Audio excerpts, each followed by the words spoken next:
Quando você está sentado ocupado com Jesus, que a melhor parte é o melhor prato. E o nome Marta é serva, escrava, é por isso que tem a ver com trabalho, com serviço. Você chega aqui e não consegue descansar, ouvir a palavra e fica agitado. Em casa que não vai. Aí depois faz, eu não sei porque eu não tenho resultados. 1 de Pedro 1,3 diz que sejam sóbrios, cingindo o lombo do vosso entendimento, esperar inteiramente na graça. A palavra inteiro ali é tetelestai, a mesma palavra, está consumado. Esperar inteiramente da graça de Deus que vos está sendo trazida pela revelação de Jesus Cristo. O sujeito ali, ele não tem ação, ele sofre ação. Eu não preciso ir atrás de coisas. Eu vou me alimentando da palavra de Deus e de Jesus. O que acontece? Quando eu me ocupo com Jesus, me ocupo com sua palavra. E o que é que a palavra produz em nós? Ela é viva, irmãos. É uma espada de 2 gumes. Ela primeiro penetra em você e depois ela sai de você com poder. Por que 2 gumes? Porque ela faz uma ação em você e através de você. E é algo muito interessante, porque a palavra de Deus, Mateus 13:19 diz: ouvindo alguém a palavra do reino e não entendendo, vem o maligno e rouba o que foi semeado em seu. Qual o trabalho do diabo? Roubar. A fé vem pelo ouvir a palavra de Cristo. Por que não a palavra de Deus? Porque a palavra de Deus é toda a Bíblia, mas a palavra de Cristo é tudo que diz respeito àquilo que Ele fez, a obra consumada, amém? E eu posso realmente ir para o Velho Testamento, que é a palavra de Deus, e encontrar Cristo. Jesus fez isso, não havia Novo Testamento. Ele pegou os discípulos no caminho de Emaús, eles dizem, todo mundo triste, chorando e sem acreditar, porque Jesus tinha morrido, a esperança deles foi embora. Jesus ressuscita, já está no meio deles e diz, ei, vocês...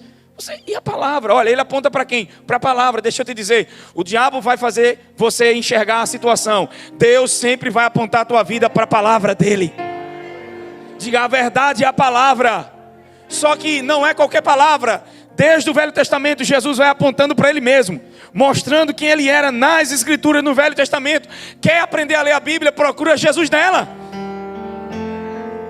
Por quê? Porque a tua identidade original está em Cristo e não em coisas. Diga, quando eu acho Jesus, eu me encontro. 2 de Samuel 23:8, vamos lá. Estes são os nomes dos poderosos de Davi, valentes de Davi. Olha que coisa linda, era tudo malfeitor, ladrão, gente fugindo, gente se associou com Davi, foi transformado. Gente fraca vira valente. Associação certa. Quer ser matador de gigante? Anda com matador de gigante. Davi matou gigante. Depois você vai ver na história. Mais de 2 valentes deles mataram o gigante e mataram até irmãos de Golias. Davi significa amado. Golias significa exilado. Qual foi a batalha que houve? O amado contra... Você já sabe o final dessa história. Todas as vezes que você entrar na batalha tendo revelação de que é amado por Deus, o exilado Satanás nunca vai vencer você. E Davi arrancou a cabeça do inimigo. Na cruz, Jesus acabou com a cabeça do inimigo, o poder do diabo. Olha para alguém, pega o dedo de profeta e diga, Satanás não tem um poder sobre a sua vida. Diga, a única coisa que ele tem direito na sua vida é de saber o número do seu sapato. Porque Deus o colocou debaixo dos seus pés. A saber, colocou todas as coisas debaixo dos seus pés. Os pés fazem parte do corpo. E quem é o corpo? A igreja, amém. Davi arrancou a cabeça do gigante e levou para Jerusalém. E diz alguns historiadores que em Jerusalém ele enterrou no Gólgota. Meu Deus. No lugar onde Jesus é crucificado. Assim, biblicamente não há um texto que prove, mas historicamente alguns historiadores dão essa ideia de que eu acredito nisso. Jesus vai morrer no lugar onde ele exila o inferno e Satanás. A cabeça do gigante foi enterrada. Meu Deus. Diga assim, a guerra já foi vencida. Por que Deus não quer você como Marta? Porque Jesus já venceu, que você precisa se alimentar dele.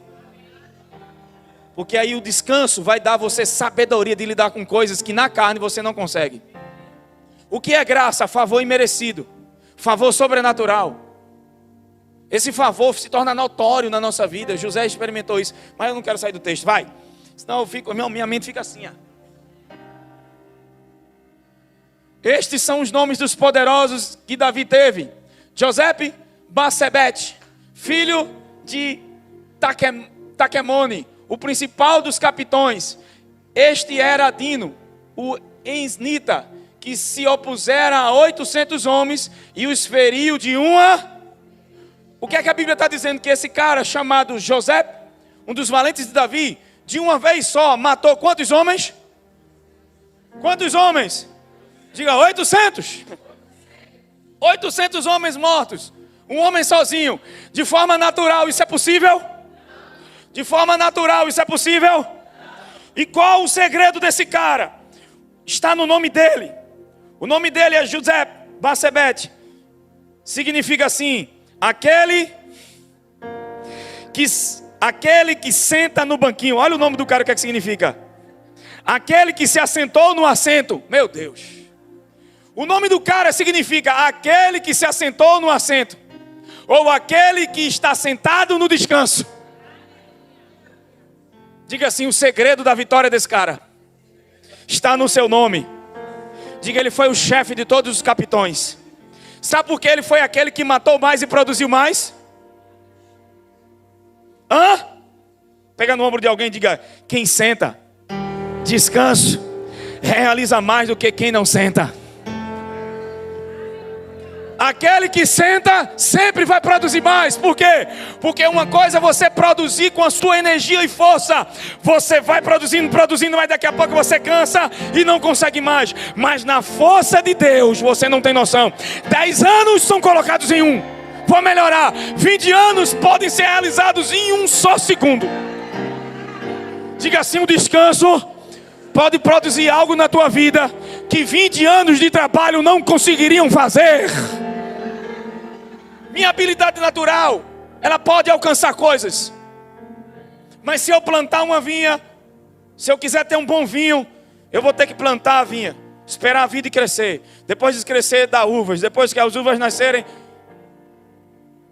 esmagar, tirar o suco, botar em barris. Esperar de 10 a 15 a 20 anos para ter um bom vinho.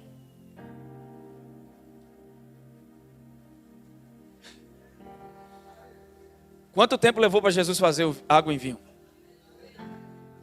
Você não entendeu ainda, né? Não descansar é você confiar em você mesmo. Descansar é dizer: eu tenho alguém que pode produzir muito mais. Você não deixa de trabalhar, mas você trabalha consciente dele. José vai para o Egito e quando vai ouvir Faraó, Faraó disse: eu soube que você interpreta sonhos. Olha o cara consciente. O que protegeu o coração de José, o que fez José ter todo o sucesso que teve, era a consciência do favor imerecido. O Faraó, quando disse para ele: aí, você é o cara que interpreta? Ele disse: eu não sou cara nenhum, eu não sei nada, eu não posso nada, mas aquele que está em mim, se ele permitir, eu não tenho essa habilidade, ele tem. Ele reconhece a presença de Deus em todos os caminhos de Deus. Quer que você ande consciente disso. Ou tem uma palavra profética agora. Pega no ombro de alguém. Alguém de casa vai me ouvir agora e vai receber do Senhor. Muitas vezes parece que nós estamos perdendo tempo. Parece que no natural tudo está indo contra. Mas se prepare. O Deus que acelera o tempo, o Deus que muda as estações, o Deus que faz aquilo que o homem não pode fazer. Meu Deus do céu, irmão.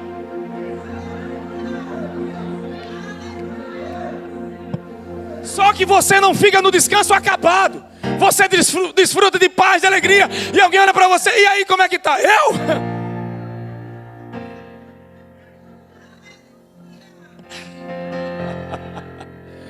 Eu estou certo.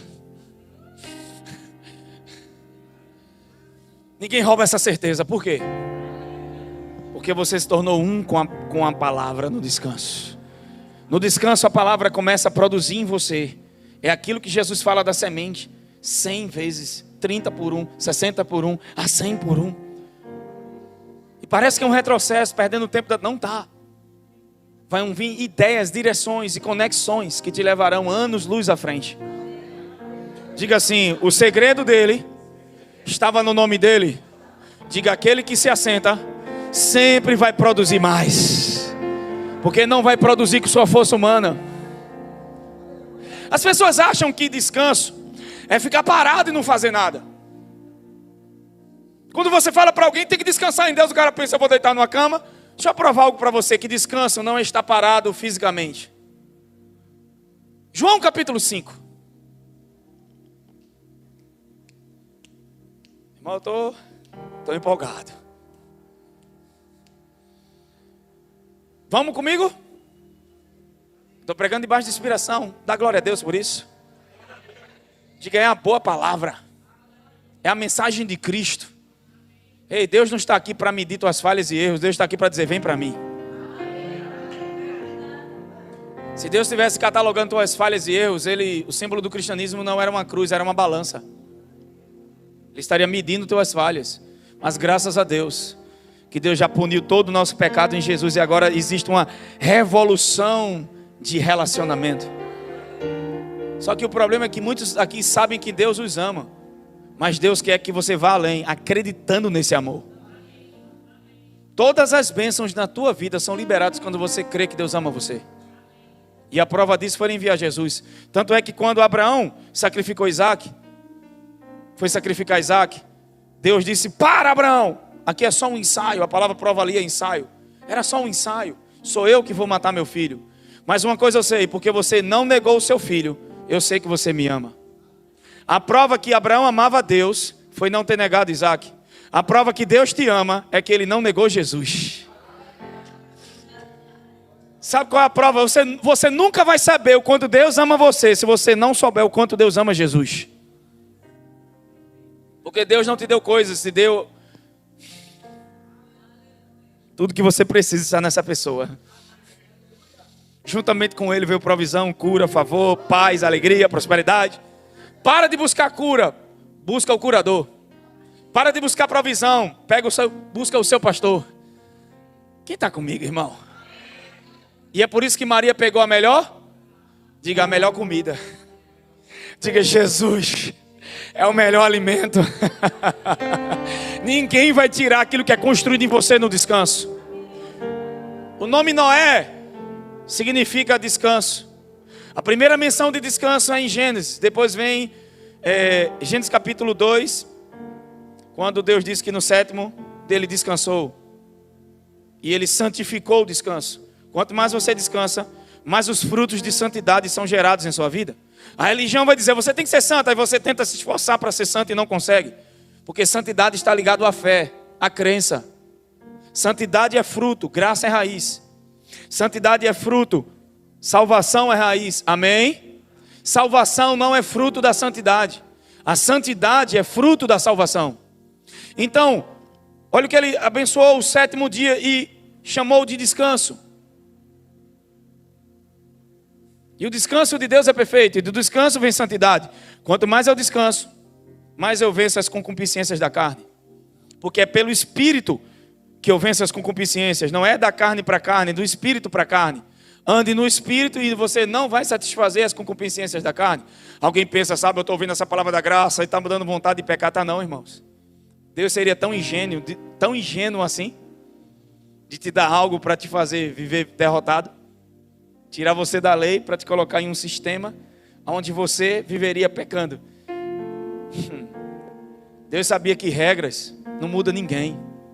E as pessoas estão tão acostumadas com regras que eles não precisam nem falar da lei. A gente não vive mais a lei de Moisés. Aí cria a lei batista, a lei assembleana, a lei presbiteriana, as tradições, fábulas, e se enchem disso. Se a lei de Moisés não funcionou, a lei batista não vai, a lei assembleana não vai, a lei do verbo da vida, da somos da graça, ou qualquer lei que exista, não vai funcionar. Só uma coisa funciona.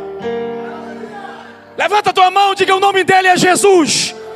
Ele é a resposta ele é a resposta do céu para a minha vida. Jesus não veio para te dar uma regra, Jesus veio para te dar um relacionamento. O diabo sabe que esse lugar é um lugar que a vida é gerada, então ele vai atacar o teu descanso, fazendo você ficar estressado.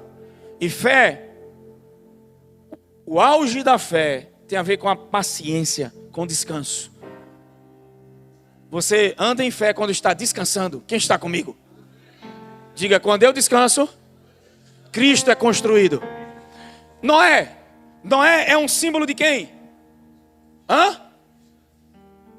O nome de Noé é o quê?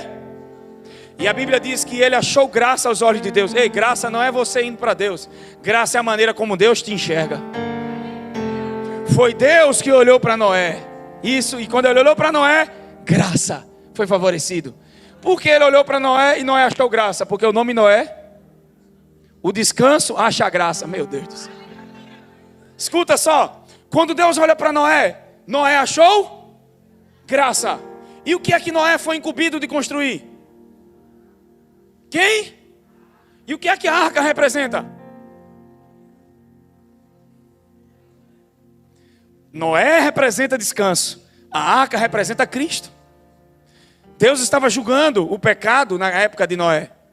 E ele disse: Noé, você vai construir uma arca. Então, do descanso, Cristo é construído. Porque o diabo não quer que você descanse. Quanto mais você descansa, mais Cristo vai sendo formado em você. E quando Cristo vai sendo formado em você, essa boa parte, ninguém consegue tirar de você. Só que a arca de Noé tem um símbolo muito interessante. As águas é um símbolo da ira de Deus contra o pecado. E quando as águas da ira de Deus veio contra o pecado, batiam em quem? Na arca ou em Noé? Quem entrou dentro da arca? Noé e toda a sua família creu na palavra de Deus e eles entraram. Amém? Só que quando eles entraram na arca, a Bíblia diz que as águas cobriram toda a terra. E com certeza as águas batiam na arca, jogavam ela de um lado para o outro. Mas Noé era atingido. Isso simboliza a cruz, a ira de Deus. Para não cair sobre mim e sobre a sua vida, ela caiu sobre a vida de Jesus. A arca, que é Cristo, recebeu as águas do dilúvio na cruz. Toda a ira de Deus foi consumada em Jesus. E a própria arca, que simboliza, que foi construída do descanso, ela representa algo de fé. Porque ela tinha 3 pavimentos, representando também Pai, Filho e Espírito Santo, e o homem como ser triuno, espírito, alma e corpo. Quem está comigo? Só que Deus mandou Noé fazer só uma porta ao lado da arca. Jesus foi furado aonde? Amém? Só que ele disse: você vai fazer janelas no teto. Por quê? Por que não janelas ao redor da arca? Porque imagina o caos que estava sobre o mundo. Ondas, irmãos, imagina você vendo um tsunami na sua frente. Eles iam ficar dentro da arca desesperados. Então Deus disse: eu não quero você olhando para as mensagens ao redor, as notícias do mundo. Eu quero janelas no céu, porque eu quero você consciente de mim. Pega no ombro de alguém e diga: para de olhar para as circunstâncias. Deus quer você consciente dele na situação. Talvez a situação não mude, mas o teu coração vai mudar olhando para ele. Porque quando você olha para ele, você anda por cima. O que faz muita gente afundar diante da tempestade é olhar para um lugar que Jesus não está.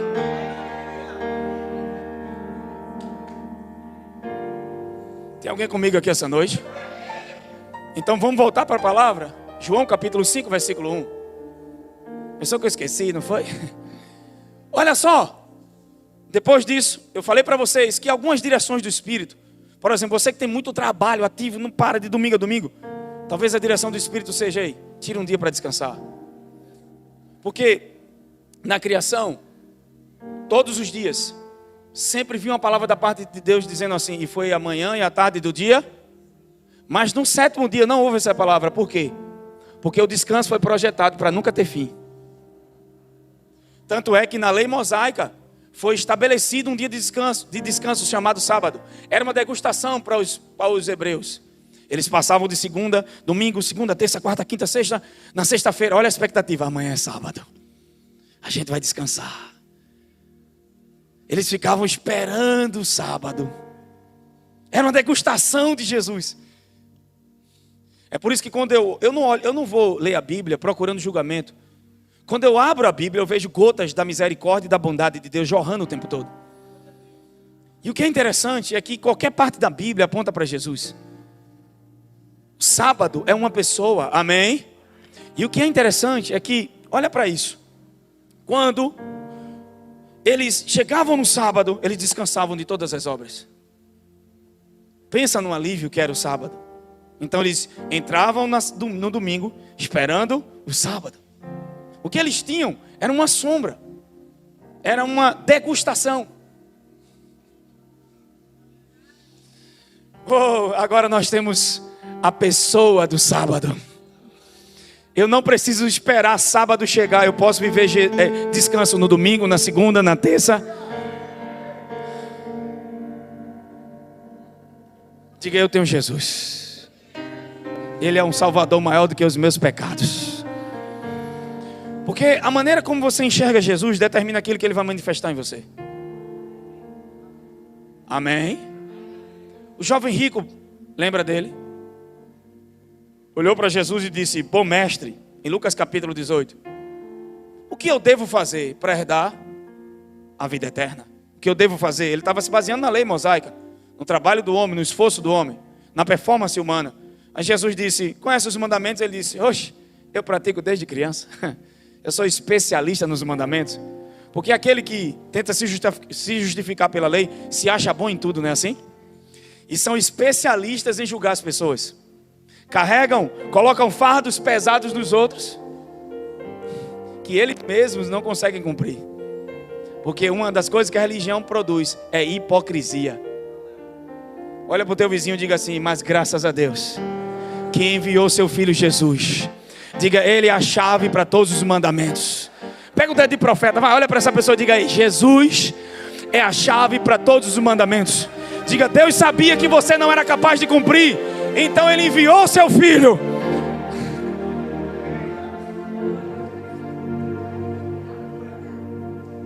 E agora a Bíblia diz: todos nós com o rosto descobertos. Porque você não precisa pôr máscaras. Você não precisa botar um batom cristão. Você não precisa fingir ser quem você não é. Ele sabe quem você é. E ele não te rejeita. Ele não te lança fora. E aquilo que a religião e os homens não podem fazer, Jesus pode, meu irmão. Ou pega no ombro de alguém e diga: ninguém é pecado total para Deus.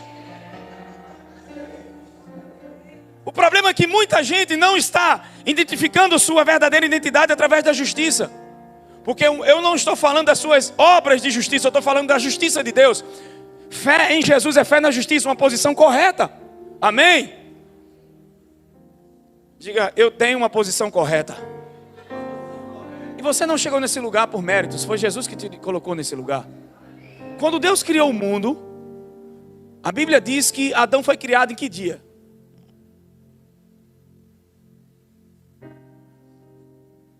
Vocês não sabem? Eu também não sei, estava perguntando, estou brincando. Diga assim, sexto dia. É por isso que o número 6 é o número do homem. Mas ele foi criado depois de Deus ter feito tudo. Adão tem alguma coisa de se gabar? E por que ele foi criado?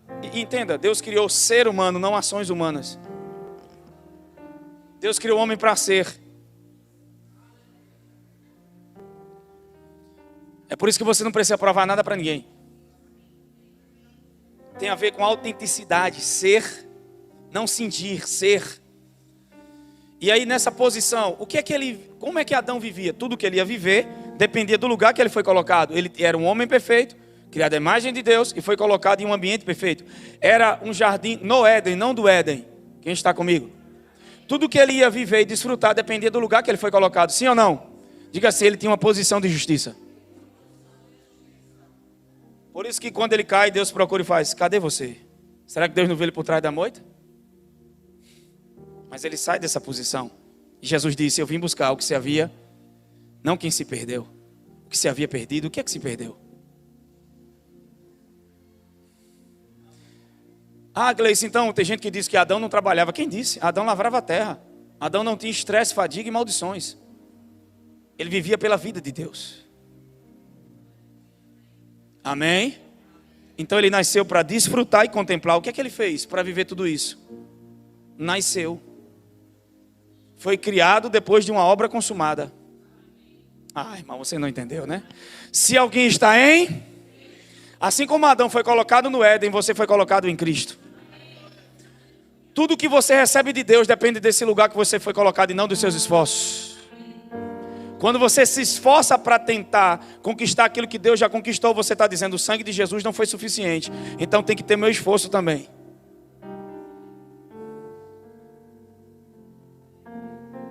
Tem alguém comigo aqui essa noite? Então, escuta o que eu vou dizer. Algumas direções do Espírito, por isso que evangelho não é fórmula, é relacionamento. Às vezes o que Deus vai dizer para Dinho não serve para mim. E eu vi um cara que mandaram para mim pregando de malhadão. Sério, é Dinho. O cara era isso, velho. Ele dá uma batida no púlpito, quebra o púlpito em dois. Eu disse, não é Dinho, é o Hulk. Então, não é fórmula. O meu testemunho te edifica. O problema é que às vezes você vê o homem de Deus e a mulher de Deus receber algo de Deus e você cria uma fórmula dali. Homens de Deus ouviram de Deus. E aí a pessoa pega o que aquele homem ouviu e faz uma regra. E agora diz, essa é a nossa doutrina. O apóstolo Gleison recebeu revelação. Não, você tem que ir para a doutrina de Cristo. E aquilo que os homens de Deus e as mulheres tiveram, você também tem. E Jesus está esperando você para te dar comunhão. Amém? É por isso que eu não consigo ouvir um pregador que não ensina sobre o sobrenatural e não move o sobrenatural. Porque filosofia não muda ninguém. E evangelho não é regra, é relacionamento. Levanta a tua mão para cima e diga assim, Jesus não veio para me dar uma religião. Jesus veio para me dar um relacionamento. Evangelho não é, fé não é fazer, é receber. Isso vem do relacionamento, amém? Então vamos lá. Algumas pessoas Deus vai dizer, para tudo agora. Israel tinha que descansar 7 anos na terra, para que essa terra descansada voltasse a produzir. O nosso corpo foi feito da onde? Até o corpo humano precisa de descanso, porque foi feito da terra. E que coisa genuína Deus fez, do pó da terra. Ele é extraordinário. Amém? A graça de Deus não depende do lugar para poder operar. Pelo contrário, quando você chega ao fim de você mesmo, ela começa a agir. Deus promete a Abraão, ele tinha quantos anos? 65. Essa faixa? 60, 65. E ele ainda poderia produzir filhos, sim ou não? Ele gerou Ismael. E quando foi que Deus cumpriu a promessa? Porque na época que ele gerou Ismael, Sara é que não podia engravidar. Já era estéril e passou pela menopausa. Então ela tem uma dupla impossibilidade. E se Deus vai fazer uma grande nação, por que Ele não pega um casal de jovens? Por que Deus não facilita, né, irmão? Por que Ele não deixa Gideão lutar com 32 mil? Mas acha que é muita gente. Você está dizendo que está difícil, Deus olha para você e ainda está muito fácil.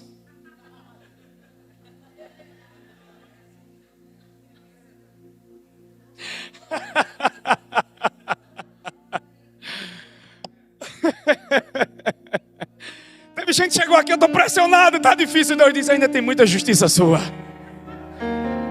Ainda está muito fácil.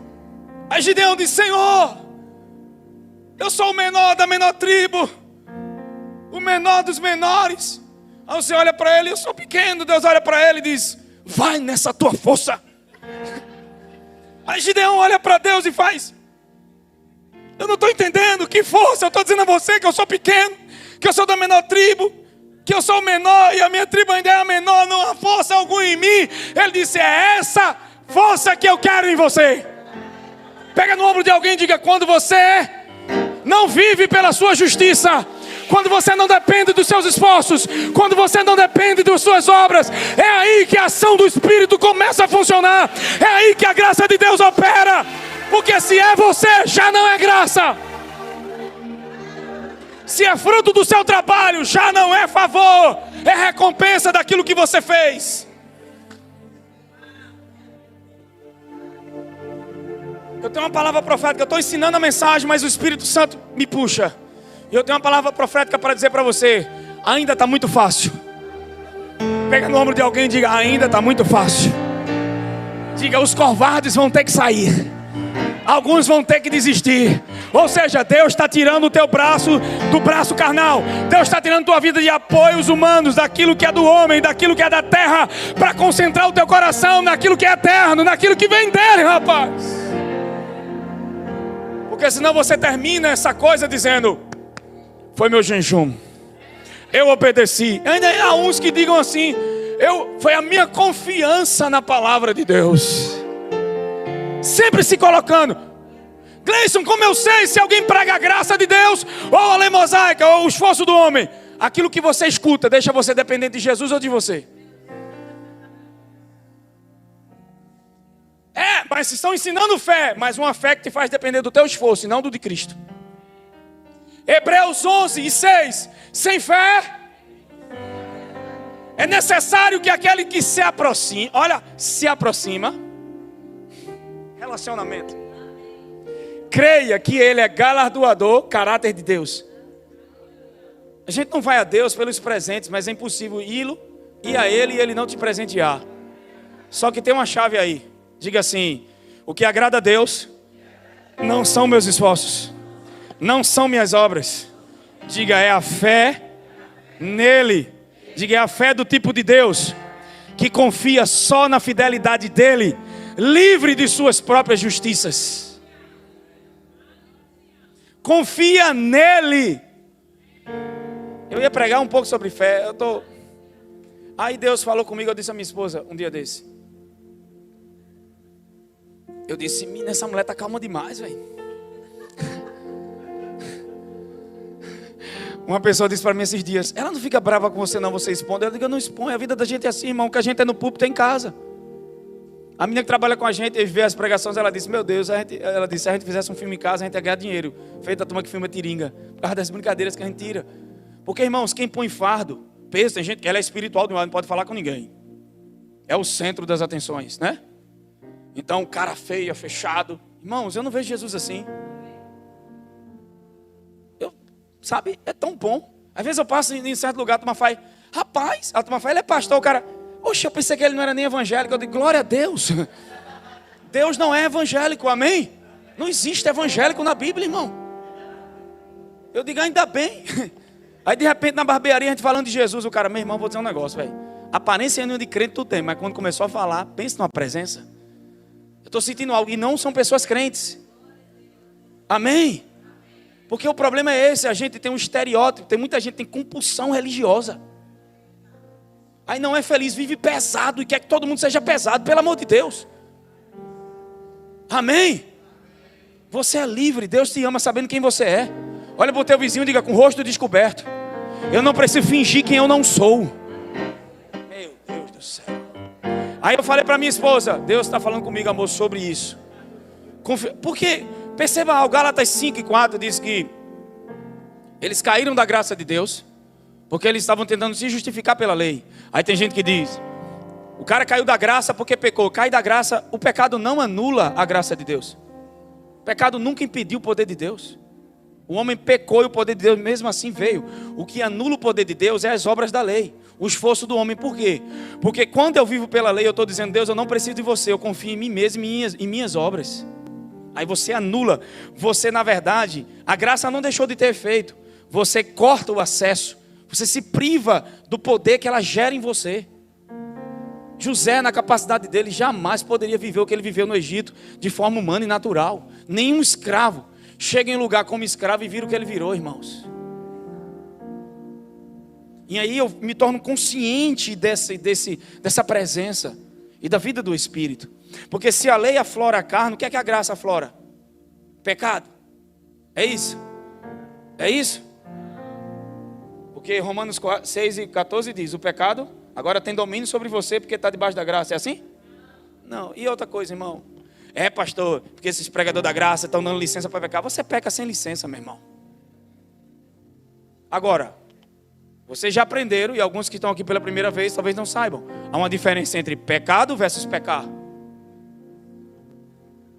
Uma coisa é pecar, hamartanos, ações do pecado por causa do vestígio do velho homem, vestígios do velho homem. Outra coisa é pecado como estado. Mas não vou ensinar hoje, senão eu vou sair do assunto. Alguns aqui já sabem. Vamos lá.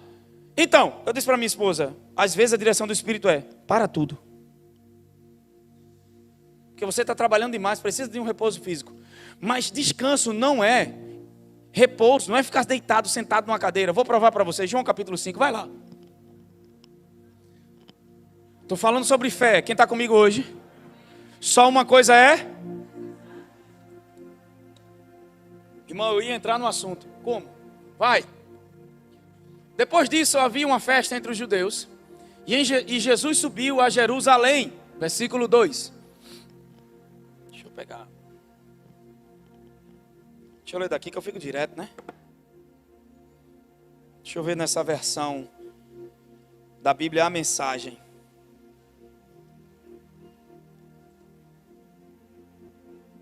Irmãos, há uma presença do Espírito Santo tão forte aqui. João capítulo 5, versículo 1. Eu vou ler aí. Essa mensagem ela tem hora que ela dá uma... Depois disso havia uma festa entre os judeus, e Jesus subiu a Jerusalém. Ora, em Jerusalém, a próxima porta das ovelhas, a primeira menção da porta das ovelhas é em Neemias capítulo 3. Fala da porta das ovelhas que foi construído. E em Jerusalém, próximo à porta das ovelhas, um tanque chamado em hebreu. Outro dia eu vou falar sobre essa questão de Neemias. Aí eu falo sobre a porta. O qual tem 5 alpendres, versículo 3. Neste jazia grande multidão de enfermos, cegos, mancos, ressecados. Tinha até ressecados, né? Pensei que era ressacados. Minha irmã, a turma que bebia na época. Eu disse, rapaz, até a ressaca fazia parte da doença. É ressecado, é ressecado, viu? Não é ressacado não. Então vamos lá. Tinha uma grande multidão de enfermos, cegos, mancos e ressecados, esperando o movimento das... Porquanto um anjo descia em certo tempo ao tanque e agitava a água. E o primeiro que ali descia depois do movimento das águas, fazia o que com ele? Eu já preguei tanto nessa mensagem. Quanto mais eu estudo ela, mais vem coisa. Olha que coisa. Depois do movimento das águas, sarava de qualquer enfermidade que tivesse. Versículo 5. E estava ali um homem que havia... Esse homem representa Israel no deserto. Quanto tempo eles passaram no deserto? Qual a idade do cara? Peraí, não vou falar disso agora não. Se achava enfermo. Versículo 6. Jesus, porque Jesus de certa forma entrou naquele lugar. Era uma festa que estava tendo. E ele vai para esse lugar onde estava uma quantidade de enfermos absurda. E é como se ele estivesse procurando o pior caso.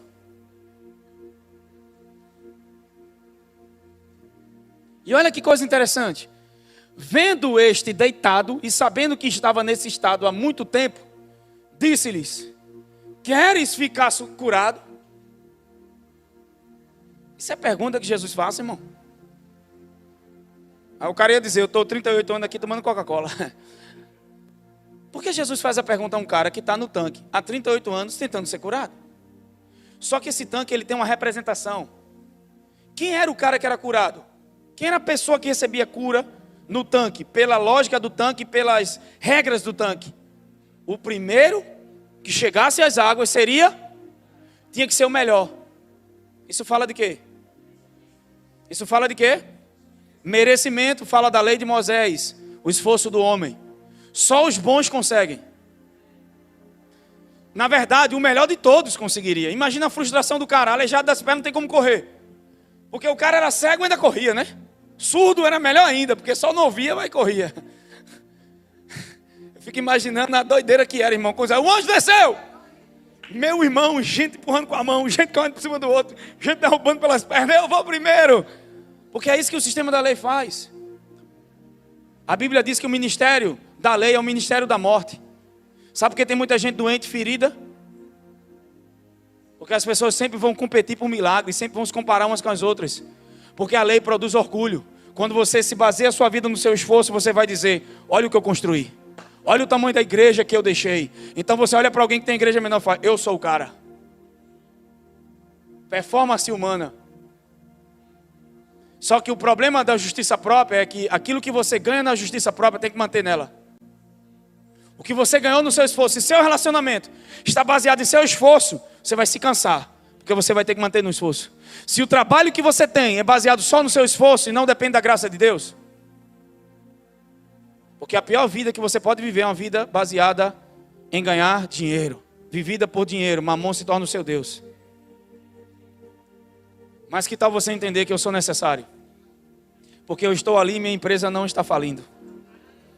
Porque eu estou ali, tem uma graça de Deus, a fome da humanidade. José estava no lugar certo, na hora certa, e milhares de pessoas foram salvas. Amém? Então vamos lá, irmãos. Esse tanque aqui representa alguém. Representa um sistema de regras. E o sistema era, quando as águas se agitassem, o melhor entrava. Imagina o cara, irmão, deitado na cama, o tempo todo tentando. Então, esse homem passou quanto tempo deitado? Então descanso é estar deitado? Eu provo a você que descanso não é estar parado fisicamente. Porque esse homem foi obrigado a estar parado fisicamente, mesmo assim não descansava. A mente dele estava agitada o tempo todo. Na verdade, ele estava cheio de ferida de amargura. A pergunta de Jesus revela o coração dele. Olha o que é que ele disse. O enfermo respondeu-lhe: Senhor, não tem ninguém. Olha, para onde é que ele foca? No que as pessoas fazem. Quando você está cheio de você, consciente de você, você começa a viver uma vida baseada nisso. Consciente de você. Olha Adão, enquanto estava consciente de Deus, ele vê Eva, quando Eva foi criada, tirada da costela dele, tirada do lado, Jesus foi ferido ao lado, a igreja nasceu. Quem está comigo? Então, quando Eva é criada, Adão olha para Eva consciente de Deus, porque ele tinha a ótica divina, via pela percepção divina. Fé é enxergar como Deus enxerga, é ver os fatos naturais pela perspectiva divina. Amém? Hebreus 11, 27 diz que pela fé Moisés saiu do Egito como quem viu o invisível. É aprender a ver como Deus vê. 2 Coríntios 4, 18. Não atentando nós nas coisas que... O que eu vejo é fato, mas a verdade é Cristo. Tem alguém comigo aqui hoje? Então vamos lá. O enfermo respondeu: Senhor, não tem alguém que quando a água é agitada me ponha no tanque, mas enquanto eu vou, sempre alguém desce. Jesus perguntou o motivo pelo qual ele estava lá, ou se ele queria ser curado. E por que ele responde isso? Porque as nossas ações sempre vão responder o nosso coração. São revelações do coração. Sempre que eu tenho emoções negativas, eu não fico culpando pessoas, embora pessoas errem, e elas nunca vão deixar de errar. E para realmente eu não sofrer com pessoas, imagina Deus tendo que mudar o mundo todo. Não é muito melhor Deus mudar eu? Não é muito melhor eu estar curado com a minha identidade, porque o que alguém fala ou deixa de falar não muda como eu vivo? Amém? Porque quando você está consciente de você, você olha para o que fizeram. Quando você está consciente de Jesus, você nem sente o que as pessoas fizeram. Ah é, pastor? Prova. E Atos, eu estou pregando debaixo de inspiração, irmão. Eu estudei uma coisa, venho para cá, eu vou fazer o quê? Então segura. Atos capítulo 7. Estevão está sendo apedrejado. Antes de ser apedrejado, começa a pregar sobre Cristo. Pá. De repente ele para e diz: nesse exato momento, eu estou vendo o céu aberto e o Filho do Homem à destra do Pai. Quando ele disse isso, começaram a jogar pedras. Quem Estevão estava contemplando naquele momento? Responde, rapaz. Quem Estevão estava contemplando? Quem Estevão estava contemplando? Bora em voz alta: Jesus. Quando jogaram pedra em Estevão, ele foi reflexo do que lhe fizeram? Ele respondeu com pedras? O que é que saiu de Estevão? Perdoa eles, porque não sabe o que faz, o que Jesus fez na cruz. Porque você sempre vai refletir aquilo que você contempla.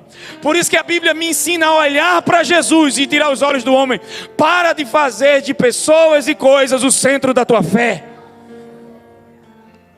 Pega no ombro de alguém e diga: ei rapaz, eu não sou reflexo do que as pessoas fazem. Se eles erram, problema deles, eu sou reflexo de Cristo. As pessoas dizem: você tem que fazer boas obras do Evangelho. Que boas obras do Evangelho é essa? Não, é cantar no coral, é dar esmola, é fazer obra social. Você pode estar cantando no coral e ser um fofoqueiro. Você pode estar na ação social e estar fazendo aquilo por você e não pelas pessoas. Jesus não veio para isso. Jesus veio para te transformar na imagem dele. Sabe, pastor, estou na igreja, estou doido para saber meu propósito. Quer saber seu propósito? Quando você descobrir e for transformado pela imagem de Jesus.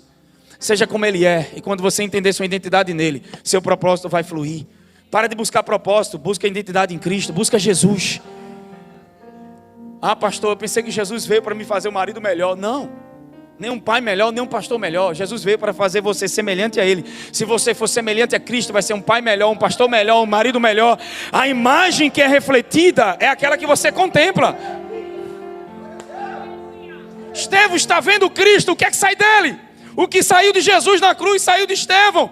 Jogavam pedras, mas Estevão não retribui pedras.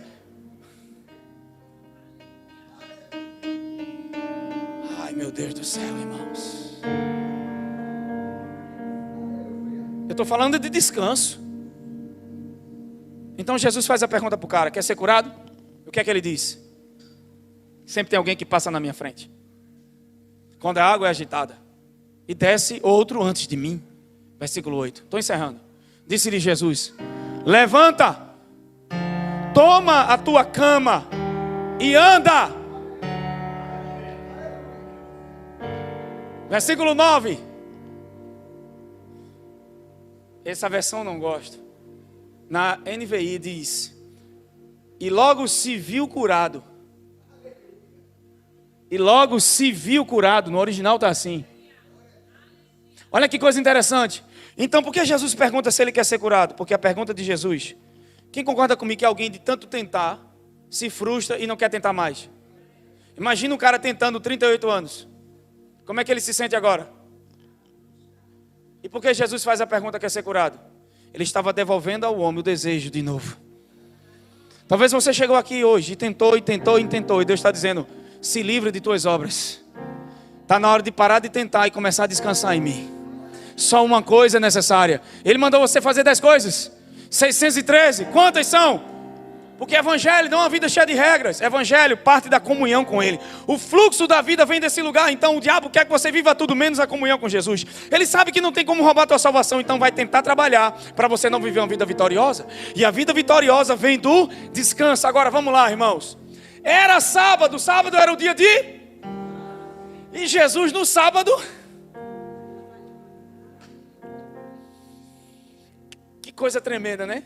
Para a religião, a cura do homem era trabalho. Meu Deus do céu, aí eu vou parar aqui. Mas vamos lá. Aquele homem se viu curado, porque a maior paralisia dele não estava nas pernas. Estava na imagem que tinha de si mesmo. Fé é se enxergar como Deus te enxerga. Enquanto você não se vê pela ótica divina, você vai se ver debaixo de padrões terrenos. E no padrão terreno se você não tiver um iPhone, você não é especial. Se você não fizer aquela faculdade, sabe, tal, você nunca vai ser feliz. É por isso que Deus não quer que você coma. Porque se comer, sabe, Ele está escondendo as coisas. Olha a mentira do diabo. Na verdade, tudo que o diabo te oferece é aquilo que Deus já te deu, mas você se esqueceu. Você desviou o olhar dele, da imagem de Jesus, e olhou para aquilo que a serpente falou. E o que acontece com isso? Aí você vai tentar fazer uma faculdade de medicina para ser feliz. Quando na verdade, a felicidade está no seu Deus. Está em ter comunhão com Ele e saber quem Ele é. Quem está entendendo isso? E aí por causa dele eu posso fazer medicina em qualquer outras áreas. E Deus quer que você brilhe em todo lugar que você chegar. Amém, irmãos? Vou encerrar agora. Então Jesus disse: levante, tome sua cama e... Perceba, Ele mandou deixar a cama ou levar a cama? Ele mandou deixar a cama ou levar a cama? Responde, Ele mandou deixar a cama ou levar a cama? O que é que a cama representa? Então eu vou caminhar levando o meu... Toque no teu vizinho e diga: você pode trabalhar. Você pode fazer tudo o que fizer, mas não deixe sua cama de lado. Pegue o descanso de Jesus e para onde você for, caminhe a partir do descanso. Se levantar aqui é uma posição correta. Fala da nossa posição de justiça. Amém? Ele se viu curado. Foi curado, por quê? Porque agora ele não precisa ir para as águas foram até ele.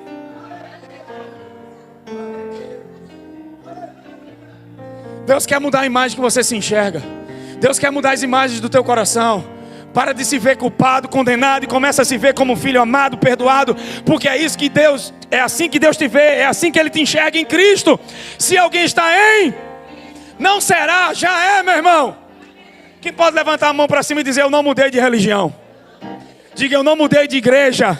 Eu mudei de natureza. Eu fui transportado do império das trevas para o reino da luz. Eu já estou em um lugar que eu sou abençoado, favorecido, curado. Eu não vou para a vitória, eu já estou na vitória. Eu não vou ser curado, eu já estou nesse lugar de cura. E eu não tenho que trabalhar por aquilo que Ele trabalhou. Sabe qual é o problema dessa geração? É que crer mais naquilo que eles fazem para Jesus do que aquilo que Jesus fez por eles. Fica de pé em nome de Jesus.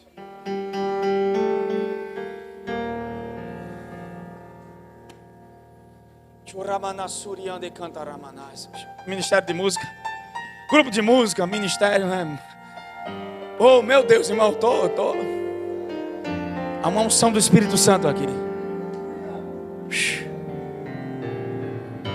Juninho, bota uma daquela, Juninho. Ei, eu não sou mais escravo do medo. Deixa eu dizer uma coisa para vocês aqui hoje.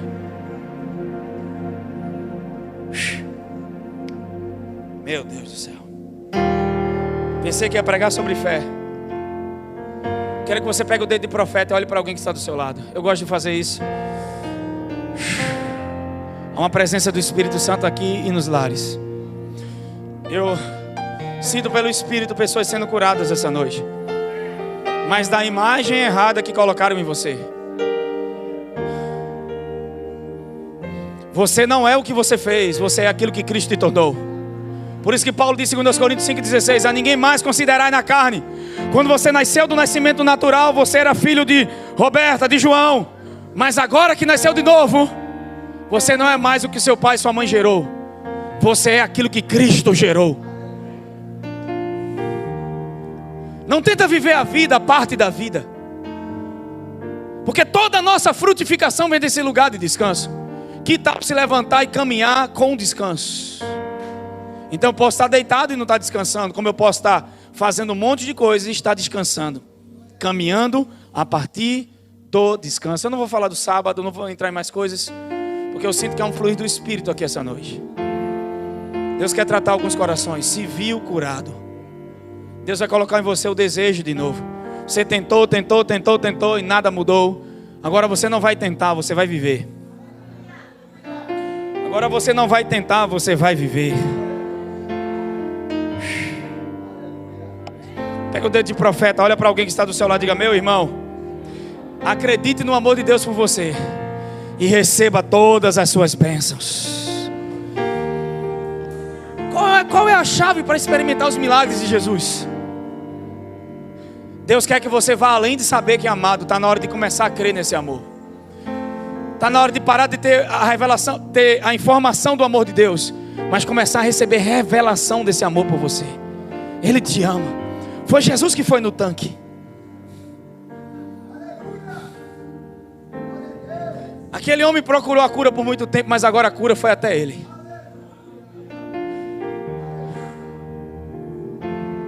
Maria pegou a melhor parte. Minha esposa disse: amor, você sente algo, você começa a se ver diferente. Você caminha debaixo de uma força que não é sua. E aí você pode todas as coisas nele, não em você mesmo. E aí você sabe ter, sabe não ter. As coisas externas não roubam tua alegria e tua paz, porque é uma segurança por dentro.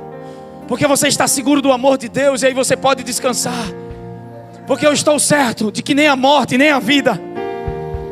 Meu Deus.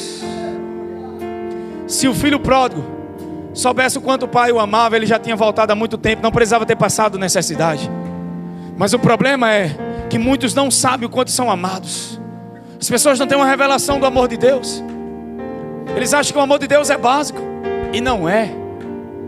Se Ele te amou quando você ainda era pecador, imagine agora que Ele te fez justiça de Deus. Feche os olhos. Paulo era especialista em personificar o amor de Jesus por ele. Não vivo eu, mas Cristo vive em mim. E a vida que vivo, vivo na fé do Filho de Deus, que me amou. Olha, sempre é o amor dele por ele. Sempre é o amor de Deus por ele. Sintoniza a frequência do teu coração no amor de Deus agora.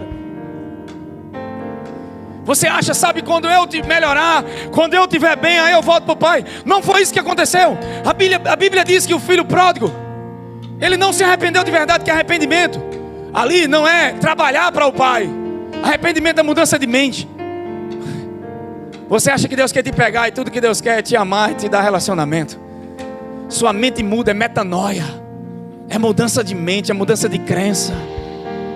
Feche os olhos, vamos cantar essa canção.